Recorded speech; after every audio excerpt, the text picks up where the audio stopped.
قال الله تعالى في القرآن المجيد والفرقان الحميد ولله على الناس حج البيت من استطاع إليه سبيلا صدق الله تعالى مولانا العظيم وبلغنا رسوله النبي الأمين الكريم ونحن على ذلك لمن الشاهدين والشاكرين والحمد لله رب العالمين۔ آج 31 مئی سن 2024 22 ذی قعدہ 1445 ہجری۔ آج کی گفتگو اہم رکن اسلام جسے خاص طور پر مسلمانان عالم بڑے اہتمام سے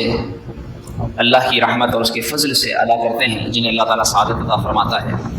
ہم جانتے ہیں کہ اسلام کے بنیادی 5 ارکان ہیں۔ توحید یعنی اللہ کو ایک ماننا، اس کے سوا کسی کو عبادت کے لائق نہ سمجھنا، وہی ہمارا معبود، خالق، مالک، رازق، رب العالمین اللہ تعالیٰ ہے۔ نماز دوسرا رکن، روزہ تیسرا رکن، زکوٰۃ چوتھا اور حج پانچواں۔ یہ 5 بنیادی ارکان اسلام ہیں جنہیں دین کا ستون قرار دیا گیا ہے کہ ان پر دین کی بنیاد ہے۔ اور جو آیہ کریمہ میں نے آپ کے سامنے پڑھی، وَلِلَّهِ عَلَى النَّاسِ حِجُّ الْبَيْتِ مَنِ اسْتَطَاعَ إِلَيْهِ سَبِيلًا، کہ جو شخص اللہ کے اس گھر کے راستے کا قصد کرتا رکھتا ہو، جو استطاعت رکھتا ہو، تو اس کے لیے اس پر حج کرنا فرض ہے۔ علماء نے لکھا کہ جس پر حج فرض ہوتا ہے وہ شخص عاقل، بالغ ہو، صاحب حیثیت ہو، اور راستے کا تمام خرچ ہونے کے ساتھ ساتھ جتنا اس کا خرچ آئے گا، اس کے ساتھ ساتھ جو اہل و عیال کو پیچھے چھوڑ کر جائے گا، جو اس کی کفالت میں ہیں، ان کا بھی کھانا پینا، ان کا بھی گزر بسر کا بندوبست کر کے جا سکتا ہو۔ اتنا جس شخص کے پاس مال ہو تو اس پر حج فرض ہو جاتا ہے۔ یہاں ایک غلط فہمی بھی دور کر لی جائے۔ بہت سے لوگ یہ کہتے ہیں کہ پہلا فرض بیٹیوں کی شادی کرنا ہے، یا پہلا فرض جو ہے وہ پہلے اپنی یہاں کی ذمہ داریوں سے میں آزاد ہو جاؤں، پہلے گھر بنا لوں، پہلے کاروبار کھڑا کر لوں، پھر جب فارغ ہو جاؤں گا سارے کاموں سے پھر حج کروں گا۔ یاد رکھیے کہ اگر حج کی شرائط پائی جائیں تو سب سے پہلے پھر یہی حج کرنا، یعنی یہی فرض پورا کرنا ضروری ہے۔ بیٹی کی شادی کرنا، گھر بنانا، ذمہ داریوں سے سبکدوش ہونا، یہ ساری چیزیں پیچھے رہ جاتی ہیں۔ اگر حج فرض ہونے کی شرائط پائی جا رہی ہیں تو پھر ایسی صورت میں اس پر حج کرنا سب سے پہلے فرض ہوگا۔ اگر وہ سرکاری طور پر کوئی درخواست دائر کرتا ہے، اپلیکیشن دے دیتا ہے، اخراجات جمع کرا دیتا ہے، اس کا نام نہیں آتا، تو اس کے باوجود اسے چاہیے کہ یہ فرض اگر کوشش کرتا ہے کہ پرائیویٹ طور پر ایسی کمپنیز ہوتی ہیں، ایسے حج ٹورز ٹریولز ایجنسیز ہوتی ہیں کہ جن کے ذریعے آسانی سے حج کا انتظام ہو جاتا ہے، سرکاری سطح پر نام نہ بھی آئے تو پرائیویٹ طور پر بندہ جا سکتا ہے، تو اپنے تمام تر تقاضے پورے کر لے۔ پھر اگر کوئی ایسی صورت بنتی ہے کہ نہیں جا پایا تو وہ ایک الگ بات ہے، تب اسے گناہ نہیں ملے گا۔ لیکن اگر اس پر حج فرض ہے اور اس نے کوئی صورت اختیار نہ کی حج کرنے کی، تو ایسی صورت میں پھر جب تک وہ حج ادا نہیں کر لے گا وہ گناہ گار ہوتا رہے گا۔ اس اعتبار سے اس کی فرضیت کو قرآن کریم میں اللہ رب العالمین نے بیان فرمایا ہے۔ اللہ تعالیٰ نے حضرت ابراہیم علیہ السلام کو جب حکم دیا کہ آپ کعبہ تعمیر کریں، آپ نے کعبہ تعمیر کیا، اور کعبہ تعمیر کرنے کے بعد پھر اللہ تعالیٰ نے حکم دیا جبل ابی قبیس پر آپ کھڑے ہو کر ندا دیجیے، وَأَذِّن فِي النَّاسِ بِالْحَجِّ يَأْتُوكَ رِجَالًا،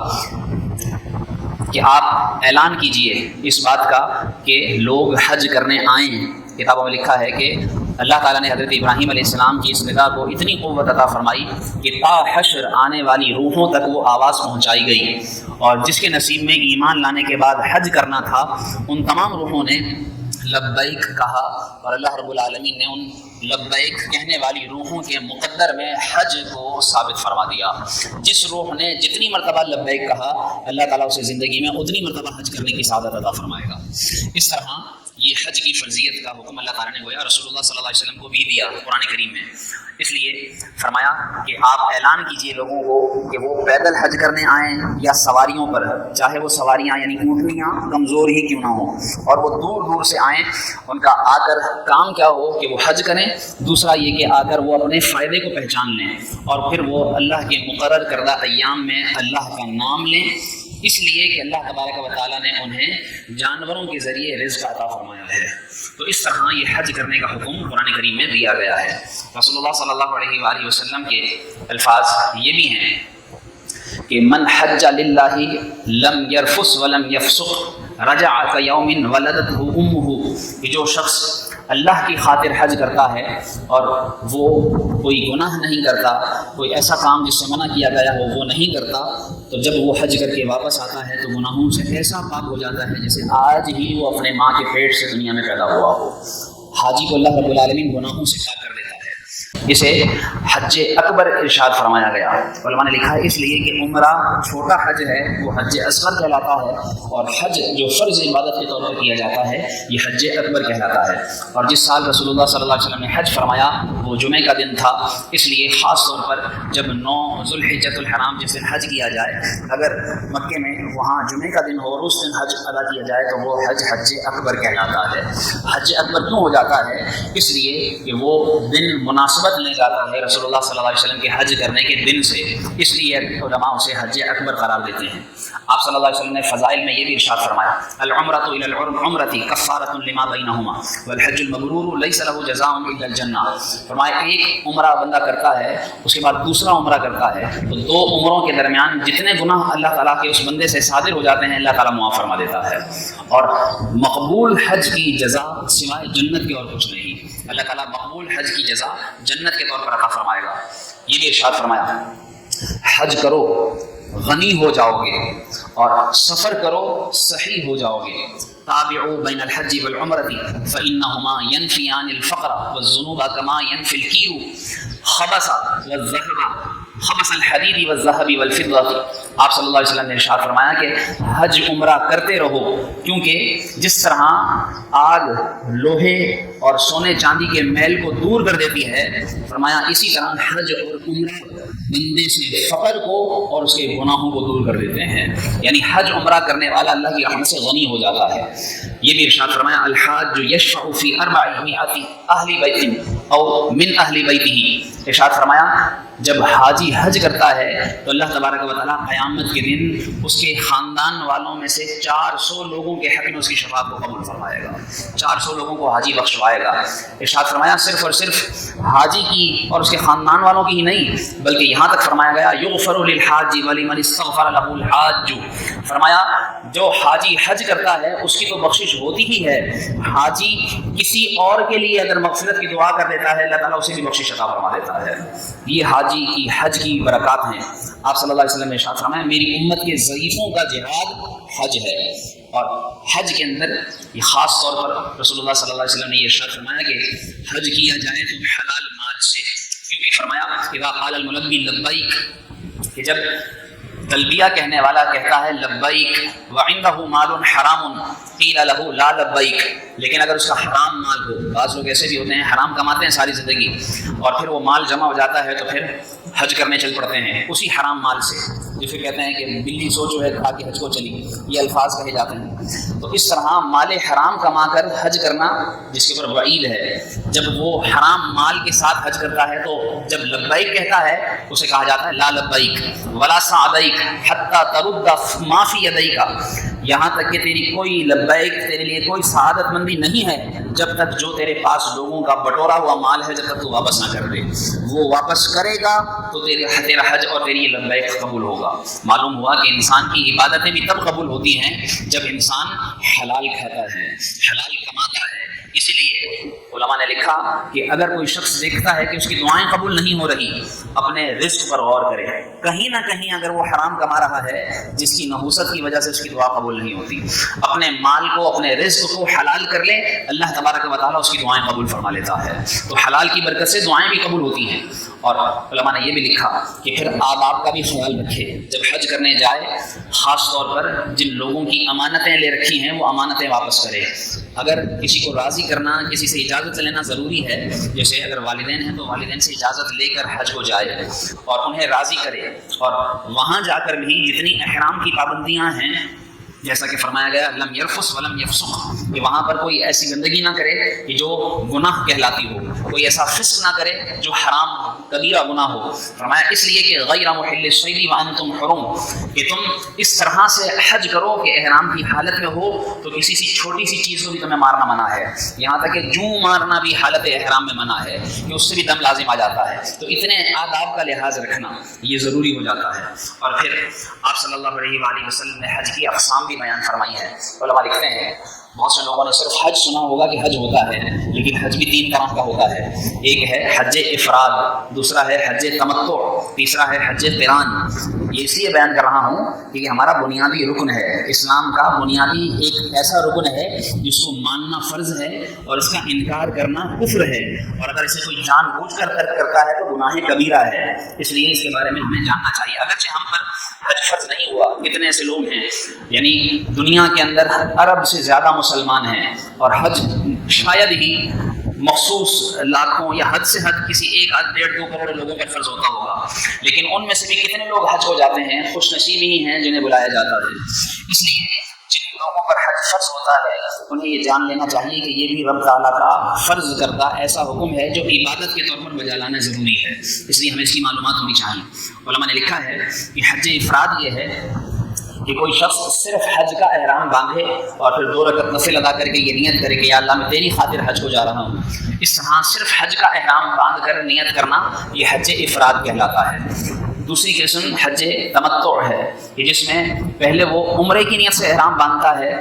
احرام باندھا، نفل ادا کر کے تلبیہ پڑھ کے وہ عمرہ کرتا ہے، اور جب عمرہ کر لیتا ہے عمرے کے بعد پھر وہ احرام کھول دے گا، اور اس کے بعد جب حج کے دن آئیں گے، حج کے دن قریب آ جائیں گے، اس وقت حج کی نیت سے احرام باندھے گا اور پھر نیت کرے گا حج کی. تو اس طرح یہ 2 مرتبہ احرام باندھنا، پہلے عمرے کا پھر حج کا، یہ حج تمتع کہلاتا ہے. کہ عمرے کا احرام باندھا اور عمرہ کر کے احرام کھول دیا، احرام کی پابندیوں سے آزاد ہو گیا، پھر دوبارہ حج کا احرام باندھا، اسے حج تمتع کہا جاتا ہے. تیسرے نمبر پر وہ حج ہے جسے حج قران کہا جاتا ہے. وہ ایک ہی احرام جس میں عمرے کی بھی نیت ہوتی ہے اور ساتھ ہی حج کی نیت بھی ہوتی ہے، یعنی احرام باندھا اور عمرہ کر کے احرام کھولا نہیں بلکہ باندھے رکھا، چاہے پھر حج آنے میں مہینہ لگے، 2 مہینے لگیں، دن لگیں، جتنا بھی انتظار کرنا پڑے وہ احرام میں ہی رہے، احرام کھولے نہ، اور پھر اس کے بعد اسی احرام کے ساتھ وہ حج ادا کرے، تو اسے حج قران کہا جاتا ہے. اور یہ حج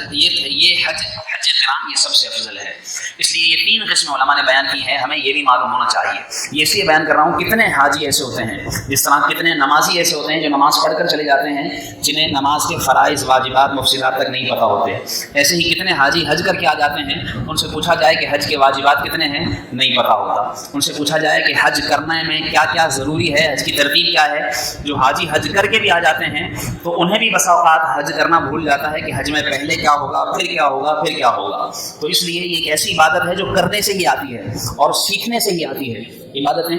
یا دنیا کو کوئی بھی کام دیکھ لیں، جب تک صحیح سے سیکھیں گے نہیں غلطی سے بچ نہیں سکیں گے. سیکھ کر کریں گے، تب بھی کرتے کرتے غلطی کرتے کرتے سیکھتے ہیں اور پھر کوئی کام بندے کا جا کر درست ہوتا ہے. اسی طرح عبادت بھی ہے، عبادت کو بھی سیکھ کر کیا جائے تاکہ وہ غلطی سے محفوظ رہے اور اللہ کی بارگاہ میں قبول ہو جائے. اس لیے حج کو سیکھنا یہ بھی ضروری ہے. علماء نے لکھا کہ حج کے بہت سے ارکان ہیں، جیسے طواف. اس کے بارے میں لوگوں کو شاید معلوم ہو کہ طواف نفلی بھی ہوتا ہے، طواف واجب بھی ہوتا ہے، طواف فرض بھی ہوتا ہے. تو حج میں ایک طواف قدوم کہلاتا ہے، ایک طواف وداع کہلاتا ہے، ایک طواف زیارت کہلاتا ہے. تو یہ طواف کی بھی قسمیں ہیں اور اس کے لیے کیا کیا واجبات ہیں یہ بھی جاننا ضروری ہے. ایسے ہی طواف میں رمل کب کرنا ہے، پھر اس کے بعد طواف کے دوران استعلام کرنا ہوتا ہے، وہ استعلام لوگوں کو نہیں معلوم ہوتا، اور اس کے بارے میں پھر لوگ جس طرح حجر اسود کو بوسہ دینا ضروری سمجھتے ہیں، رسول اللہ صلی اللہ علیہ وآلہ وسلم یہ تو جانتے تھے کہ میری امت آنے والے لوگوں کو کبھی ایسا ہو سکتا ہے کہ حجر اسود کو چومنا مشکل ہو جائے گا. تو آپ صلی اللہ علیہ وسلم نے استعلام کو بھی ارشاد فرما دیا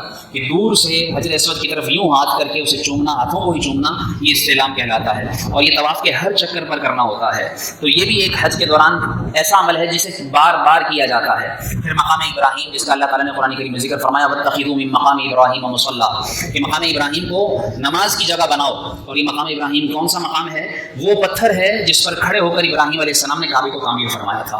اور اس کی ایک خاصیت یہ تھی کہ آپ علیہ السلام جب کعبے کو تعمیر کرتے تھے اور جب اونچا ہونا ہوتا تھا تو ہماری طرح اسلام اونچا ہونے کے لیے کوئی سیڑھی استعمال کرتے ہیں یا کوئی اسٹول استعمال کرتے ہیں، لیکن آپ علیہ السلام اس وقت اس پتھر پر کھڑے ہوتے تھے جب اونچا ہونے کی ضرورت ہوتی تھی، یہ پتھر خود بخود آپ کو اونچا کر دیا کرتا تھا،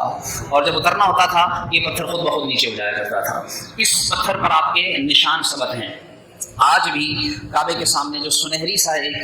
گول سا بنا ہوا ایک چیز رکھی ہے، اس کے اندر یہ پتھر محفوظ ہے، اس جگہ کو مقام ابراہیم کہا جاتا ہے۔ تو اس جگہ پر نماز پڑھنا اللہ تعالیٰ نے قرآن کریم میں اس کا حکم دیا ہے، وَاتَّخِذُوا مِن مَقَامِ إِبْرَاهِيمَ مُصَلًّى، اور فرمایا فِيهِ آیَاتٌ بَيِّنَاتٌ لِلنَّاسِ، کہ اس میں لوگوں کے لیے بڑی نشانیاں ہیں، وہ نشانیاں پھر انشاءاللہ کبھی بیان ہوں گی۔ اسی طریقے سے پھر صفا و مروہ کی سعی کرنا، کہ جس کے دوران خاص طور پر میلین اخضرین، دو سبز لائٹوں کے درمیان دوڑنا، یہ بھی حج کے دوران ضروری ہے۔ پھر اس کے بعد زمزم پینا، یا اس سے پہلے طواف کے بعد زمزم پینا، حلق یا تقصیر کروانا، اسی طرح صفا و مروہ کے درمیان جو سعی ہوتی ہے اس کی کیا وجوہات ہیں، یہ ساری چیزیں جاننا یہ مسلمان پر ضروری ہے۔ اور پھر خاص طور پر اگر گفتگو کو مختصر کروں کہ اللہ تبارک و تعالیٰ نے اس عبادت کو فرض فرمایا ہے اس لیے کہ یہ زندگی میں ایک بار کرنا ضروری ہے، کیونکہ جب کوئی حاجی یا کوئی عمرہ کرنے والا کبھی وہاں جاتا ہے اور وہاں جا کر جب اپنی آنکھوں سے ایک ہیبت ناک منظر دیکھتا ہے، ایک مرعوب کر دینے والا نظارہ اس کے سامنے آتا ہے، جب وہ کالی سی عمارت جس پر اجلاف ڈھکا ہوا ہو اور وہ کعبے کی ایسی بلند عظیم شان عمارت جس کی شان یہ ہے کہ اس کے اوپر سے کبوتر بھی ادب کے طور پر نہیں گزرتے، وہ ایسا قبلہ ہے، مسلمانوں کا ایسا کعبہ ہے جس کی ہیبت یہ ہے کہ جس کے مقام سے لے کر، یعنی جس جگہ مکہ کعبہ قائم ہے وہاں سے لے کر اور عرش تک فرشتے ہی فرشتے چھائے ہوئے ہوتے ہیں، اور بالکل اس کی سیدھ میں فرشتوں کا بھی قبلہ بیت المعمور ہے، اور یہ مسلمانوں کا قبلہ جو پوری زمین کے بالکل وسط میں بنایا گیا ہے، پوری زمین کا بالکل سینٹر یہ کعبہ مکرمہ ہے، کعبہ معظمہ ہے، جسے اللہ رب العالمین نے مسلمانوں کا قبلہ بنایا ہے، اور اس جگہ کو اللہ تعالیٰ نے مسلمان پر دیکھنا ضروری قرار دے دیا کہ جس کو استطاعت ہو کہ جب کوئی اپنی آنکھوں سے دیکھتا ہے